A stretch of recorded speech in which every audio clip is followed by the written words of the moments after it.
Rain slammed against the windshield as Roman Ellis gripped the steering wheel of his dented black SUV, his knuckles pale from stress and the cold. "Please don't wake up yet, buddy," he muttered, glancing in the rearview mirror at his son, Caleb, bundled in a red dinosaur hoodie and snoring softly in his car seat.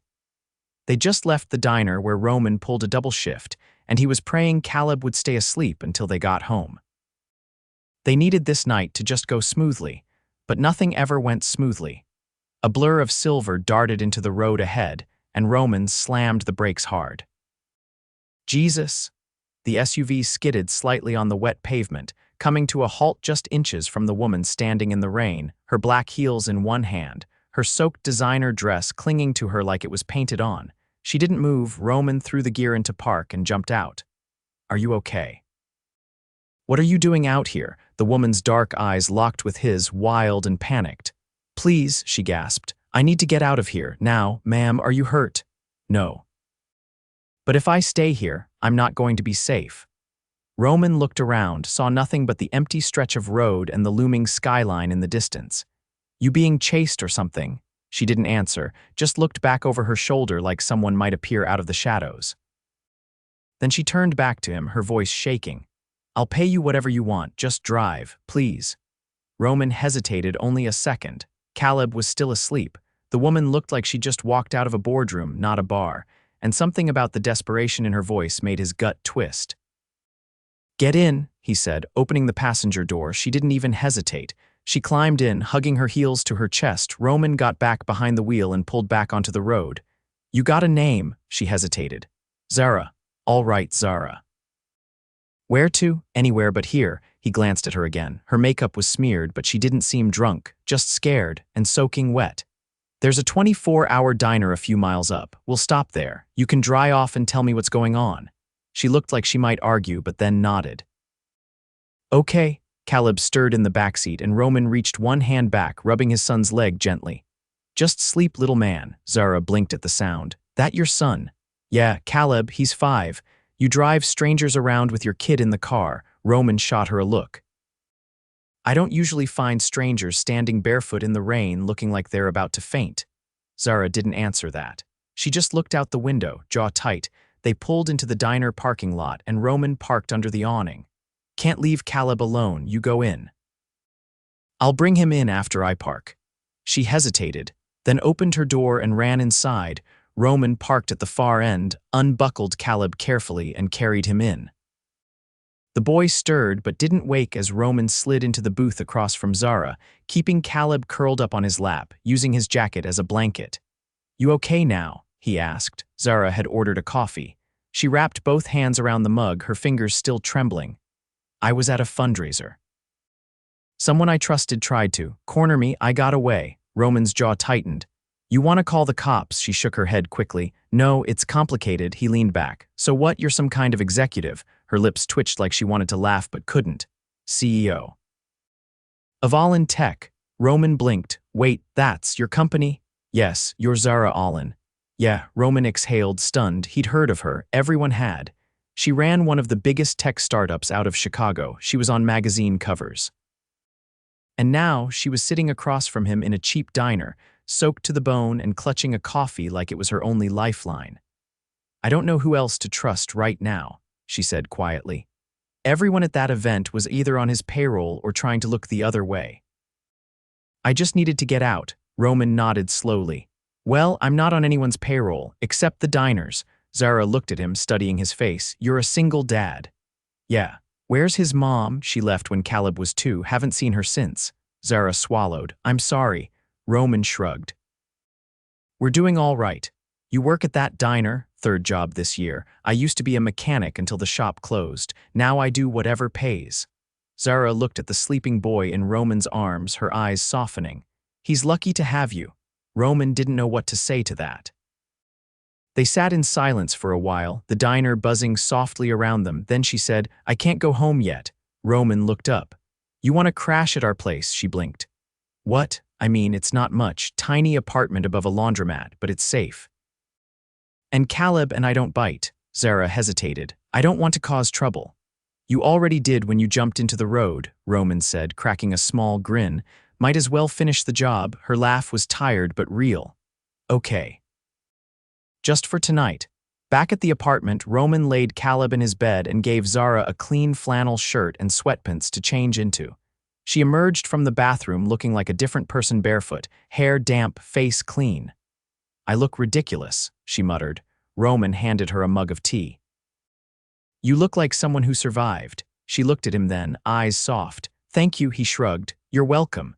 They sat on the worn couch, side by side, listening to the rain. I've never done this before, Zara whispered. What, run from a fundraiser? She smiled faintly.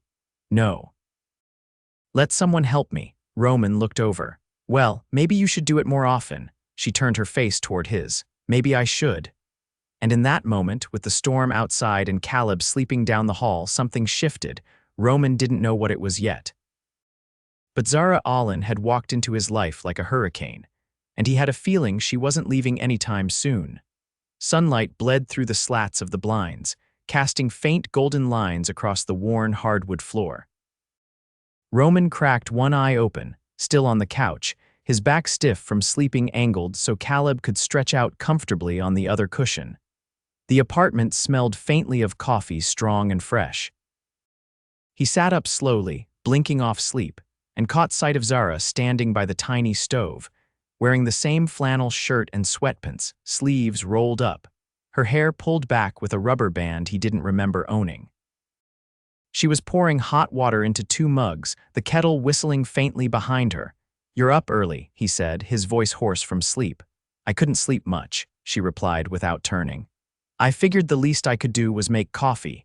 Roman rubbed a hand over his face. You didn't have to. I know, she said, setting a mug down in front of him. But I wanted to. He took a sip. It was surprisingly good, better than the sludge he made when he remembered to buy grounds. Zara leaned against the counter, arms folded loosely. Your son talks in his sleep. Did you know that? Roman smiled faintly into his mug.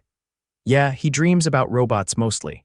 He said something about a space station and flying pancakes. That tracks, she laughed, and it was lighter this time, not fragile, just amused. He's funny.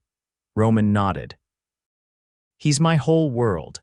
Zara's expression turned thoughtful. You ever think about leaving Chicago, trying somewhere else? He looked up, surprised. Why? Just wondering. You seem like someone who deserves a break. Roman leaned back. Breaks don't come to guys like me. We build things for other people's breaks. Zara studied him for a moment. You ever want more? He shrugged. I want Caleb to have more. She nodded at that, her eyes dropping for a moment. I used to think I had more, but lately I'm not so sure. Roman set the mug down. What happened at that fundraiser last night was that the first time something like that's happened. Her jaw tightened. No, but it's the first time I stopped pretending it couldn't touch me. Roman didn't push. He could see the line she didn't want crossed, at least not yet. Look, he said, stretching out his legs. I've got to drop Caleb at school and get to work by 10. You can stay here if you want, lock up behind you, or I can drop you somewhere. She hesitated. Would it be crazy if I said I'd rather stay? He raised a brow. You sure? I think I just need a day where I don't have to be anything. He nodded once. All right. Keys are by the door. Caleb's lunch is in the fridge if he asks. He'll want to show you his robot drawings when he gets home. Zara smiled. I'd like that. Roman carried Caleb down the stairs, holding him with ease as the boy nuzzled into his neck. The kid was still half asleep, mumbling something about a moon colony. Roman buckled him into the SUV and glanced back at the apartment window once before driving off.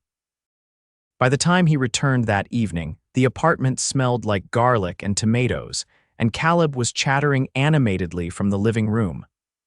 I told her about the space race in class, and she said she visited Cape Canaveral once, he said as Roman stepped inside. Zara stood in the kitchen, barefoot still, stirring a pot. Hope you like pasta. It's the only thing I can make without a recipe. Roman blinked. You cooked? I figured I owed you at least one meal. He set down his keys, glanced around. The place had been tidied, dishes done, floor swept. Even the stack of mail had been organized into neat piles. Caleb was sitting at the table with crayons and paper, and his drawings were laid out like an art exhibit. You didn't have to do all this. Zara met his gaze. I know. But I wanted to. After dinner, Roman tucked Caleb into bed while Zara cleaned up.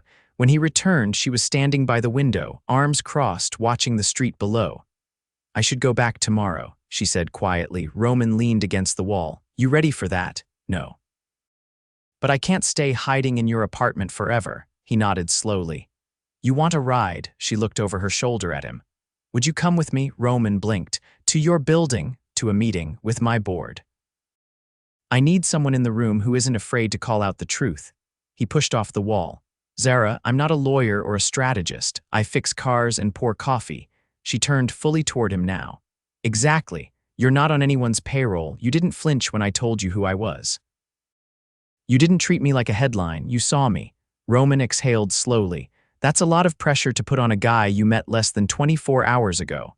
I trust you." The weight of those 3 words hit harder than he expected. He crossed the room, stopping just in front of her. "All right.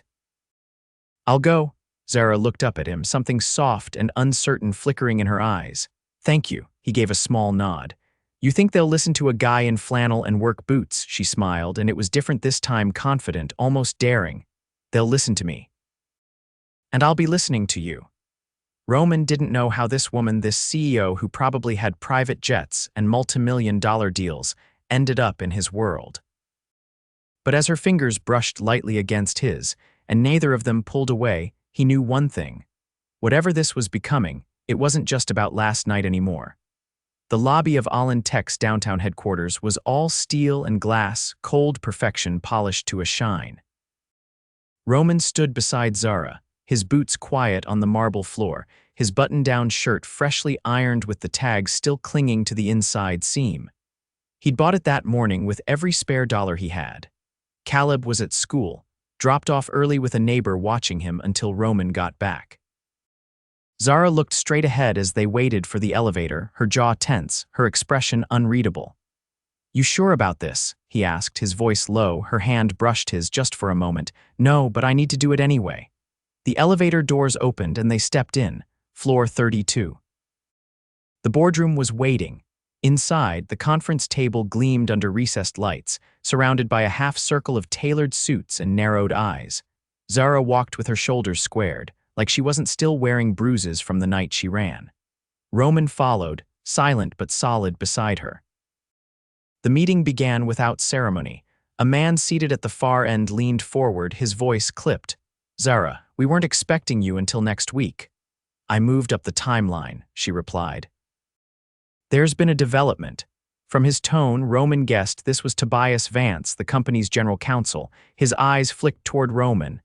"And this is my guest," Zara said, "and someone I trust." A few of the board members exchanged glances. Roman didn't flinch. "I'm here because last week, one of your senior investors tried to corner me in a private room at the Midfield Gala. I left, and I chose not to report it through internal channels because, frankly, I don't trust the current process." That got their attention. 2 members sat up straighter. One woman in a navy pantsuit folded her hands slowly. "This is a serious accusation. I know, that's why I'm bringing it here." Tobias leaned forward again. "You're referring to Leonard Crest." Zara didn't blink. "Yes," a pause, then murmurs. Roman watched the room shift, the weight of the name changing the air. "He's a majority investor," Tobias said carefully. "If this becomes public, it won't," Zara interrupted, "because I'm not pressing charges. I'm terminating his investment agreement and buying out his shares. You can't do that without board approval. I can if I invoke Clause 14 of the Founder's Authority, emergency moral breach." A beat of silence followed. Even Roman, who didn't know the exact structure of her company, could feel the storm she'd just walked into. "You'll tank the valuation," someone muttered. Zara looked around the room. "Then let it tank." "I'd rather rebuild with clean money than keep pretending everything is fine while we let predators stay in power." Roman watched her, not the board, not the suits, but her, and he saw something he hadn't seen before, not just fire. Steel. When the meeting ended nearly an hour later, the board had agreed to review her motion. No promises, no support, but they hadn't shut her down either. Outside the building, Zara stepped into the sunlight and exhaled as if she'd been holding her breath for days. "You okay?" Roman asked as they walked toward the car. "I don't know what's going to happen next," she said, "but for once I feel like I did what was right." He opened the passenger door for her. You did. As they pulled away from the curb, her tone shifted. You didn't say a word in there. I figured you didn't need me to. You already knew what you were doing. Still, she said, turning to him, just having you in the room it helped. Roman didn't answer at first. He was focused on merging into traffic. But after a moment, he said, You're braver than you think, and you already knew the truth. You didn't need me to tell it. Zara glanced out the window. Most people who work with me assume I need to be handled. You didn't. I'm not here to handle you, Roman said. I'm here because I want to be. That silenced her. Not in a harsh way, just in a thoughtful one. Back at the apartment, Caleb was sitting in the hallway, his backpack beside him, a juice box in hand. He looked up as they came in. Miss Zara, I drew a dragon. Zara crouched next to him. Let me see. He held up a crayon masterpiece, green and blue with jagged wings and a smiling mouth full of flames. Is it breathing fire or cotton candy? She asked. Fire. But magic fire that doesn't burn people. It just makes them dance. Zara laughed, and Roman felt something in his chest tug. It wasn't just the sound of it, it was the way she looked at Caleb, like this moment mattered. That night, after Caleb was asleep and the dishes were done, Zara stood on the fire escape, arms crossed as the city glowed below. Roman stepped out quietly, leaning against the railing beside her. He likes you, he said. I like him too. Roman eyed her profile. You're good with him. I didn't think I'd be, she admitted. I've never spent much time with kids. Doesn't show. Zara turned toward him, her voice lower. I've spent so long surrounded by men who only see what I can do for them. Power, money, connections. You're the first man who didn't ask me for anything. Roman hesitated. Maybe I should, she tilted her head. Why haven't you? Because you're not something to take, you're someone to choose. Zara's breath caught, the wind lifted her hair gently, and for a second neither of them moved. Then she stepped closer. And if I chose you, Roman looked at her, really looked, I'd believe you meant it. Her fingers brushed his chest, tentative, as if testing to see if he was real. I'm terrified, she whispered. So am I, Roman said, and still they leaned in. Slowly, quietly, like the world might stop if they moved too fast. When their lips met, it was not explosive or wild, it was steady, certain. A promise whispered against the noise of the city. They pulled back only slightly, foreheads touching. I don't know what this is yet, she murmured. We don't have to name it, we just have to keep showing up. Zara nodded, and in that breath of silence, something unspoken passed between them. It wasn't about rescuing or being rescued. It was about choosing each other again and again, even when it was easier not to. And neither of them planned on walking away. Roman stood just outside the towering glass doors of the private event hall, one hand adjusting the unfamiliar collar of the navy blue blazer Zara had insisted he wear. He kept glancing at the valet stand where he'd left the SUV, half expecting someone to tell him he didn't belong here. Inside, champagne flutes sparkled beneath chandeliers the size of his apartment, and strings of light danced across marble floors polished to a mirror finish. The gala was in full swing. A fundraiser for mental health initiatives, hosted by Olin Tech's new charitable arm, the one Zara had quietly launched 2 weeks ago. He hadn't expected to be invited. He definitely hadn't expected her to walk into his life again like she had that morning, standing on his doorstep in a tailored black jumpsuit with a soft smile and a question he hadn't seen coming. Would you be my guest tonight? She had asked. I don't want to do this alone. Now, watching her across the room, he could barely believe this was the same woman who'd once stood barefoot in the rain, shaking and silent. She was speaking with a group of donors, her expression calm but focused, her posture easy, elegant, unwavering. But when her eyes found his across the room, something shifted. She excused herself politely and walked to him without hesitation. You made it, she said, her hand brushing his as they stood side by side. You sure I belong here? I'm sure I wouldn't want to be here without you. Roman exhaled. This is a long way from robot drawings and grilled cheese, Zara smiled. And somehow I think I miss that more than this. He glanced around. You've built something incredible.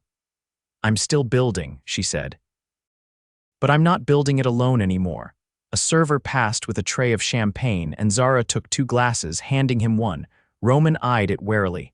I know it's not your thing, she said gently, But tonight, this isn't about appearances. He raised his glass slightly. Then what is it about? Gratitude. For the people who get you through the worst days, and for the ones who remind you what good ones feel like. Across the room, the host tapped the mic. Ladies and gentlemen, if you could give your attention to our keynote speaker this evening, Miss Zara Olin. Zara's breath caught. That's me. Roman nodded. Go knock them out. She hesitated. Stay close. Not going anywhere.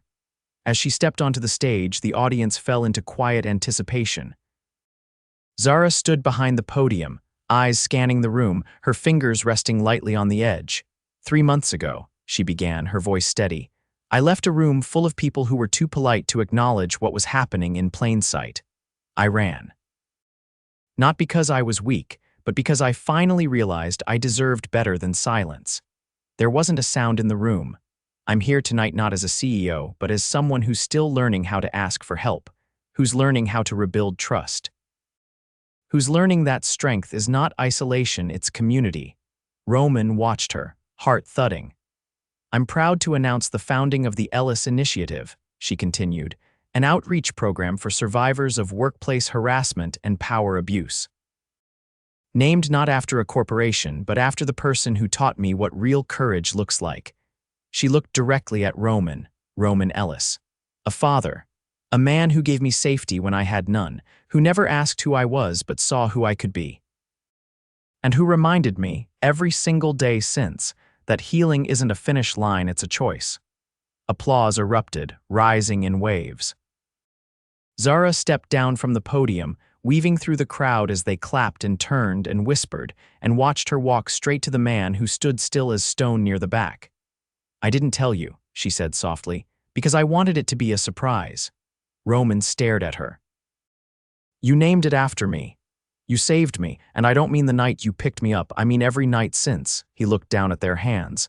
I haven't done anything special. You showed up, she said. Every day for Caleb, for me. For a life you didn't expect but chose anyway. Roman's voice was rough. I didn't know what I was walking into that night, but I'd do it again, 1,000 times. Zara blinked away the shimmer in her eyes. Then don't walk away now. I wasn't planning to. I want more than gratitude, Roman, she said. I want mornings with you. I want grocery store runs and school plays and falling asleep on the couch during bad movies. I want a life with you. He touched her face, fingers brushing lightly across her cheek. You already have one. She leaned into his palm. Then take mine too. The music swelled as the fundraiser transitioned into dinner, lights dimming slightly. But the two of them stood still in the center of it all, everything fading around them. Roman didn't say anything more. He simply kissed her, not like the last time. This one was fuller, deeper, wrapped in everything they'd been through: fear, trust, hope, and the impossible luck of finding each other when they least expected it. When they finally pulled apart, Zara's voice was barely louder than the heartbeat pounding in his ears. Come home with me, he smiled. Only if Caleb gets to come too, she laughed, and it was unguarded now, warm, steady, certain. He'll have his own room. He'll want to share a wall with the snack cabinet. Done. 2 weeks later, Zara stood at the kitchen counter of a sunlit townhouse, hers, now theirs, watching Roman help Caleb build a cardboard spaceship in the living room.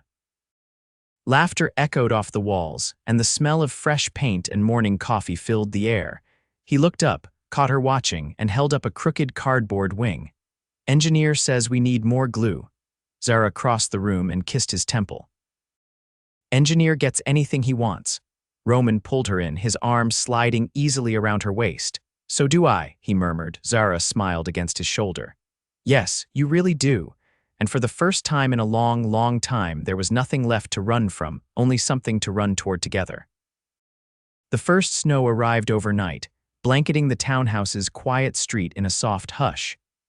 Roman stood in the kitchen, barefoot on the cool tiles, watching the flakes swirl outside the window while the coffee brewed.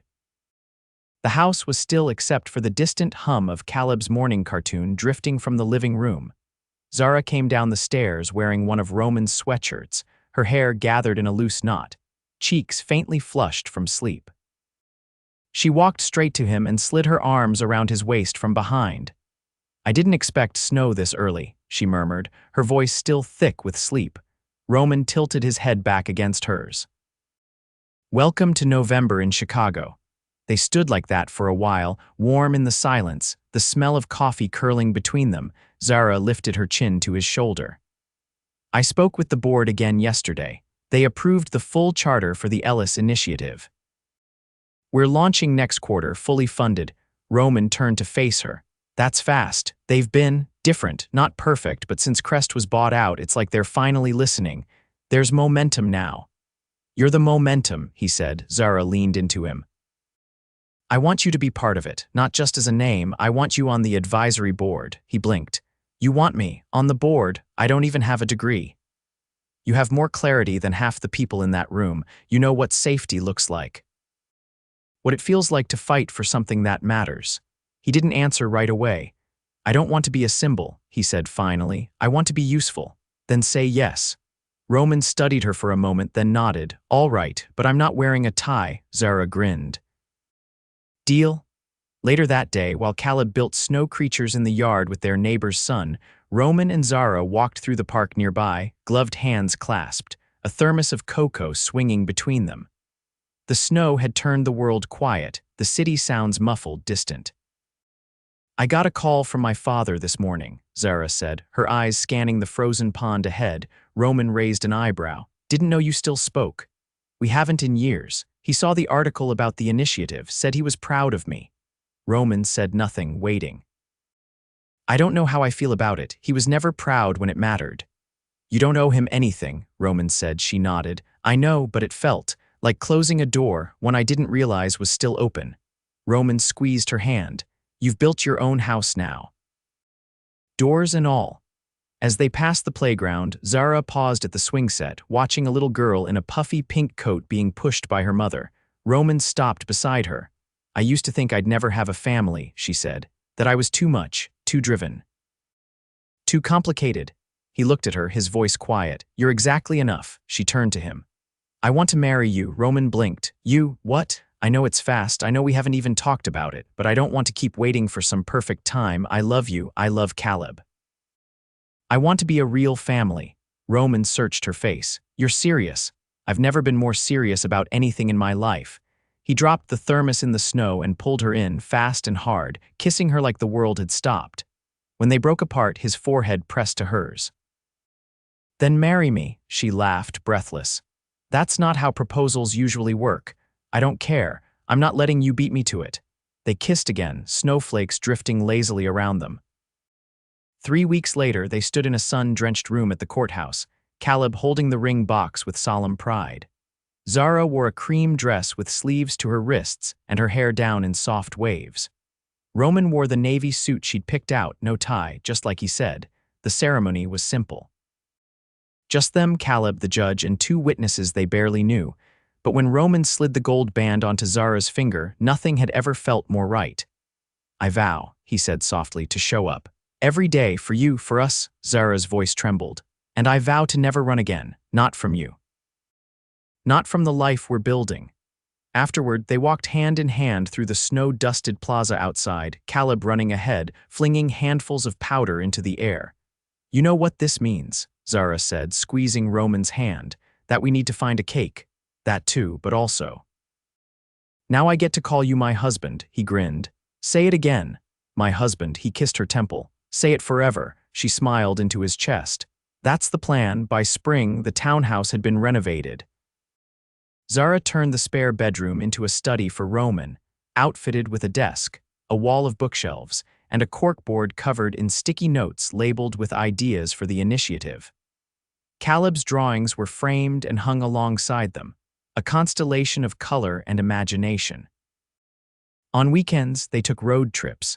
Nothing extravagant, just little towns, state parks, lakeside picnics. They laughed a lot. They argued sometimes, usually about whether or not Roman was allowed to fix the leaky faucet himself, but they always found their way back to each other. One evening, as the sun set behind the living room window, painting the walls in gold, Caleb sat curled between them on the couch, his head on Zara's shoulder, a book open in his lap. I think we're a real team, he said sleepily. Zara kissed the top of his head. We are. Roman reached across and took her hand, the best kind. And when the boy drifted off and the world outside their windows softened into quiet, Roman looked at Zara, love and wonder alive in his eyes. "Thank you for stopping me that night," she whispered. "You ran in front of my car, Zara," she smiled. "Still, best accident of my life." He kissed her then, slow and certain, while the snow fell again unnoticed, and this time no one was running. They were exactly where they belonged together. Always.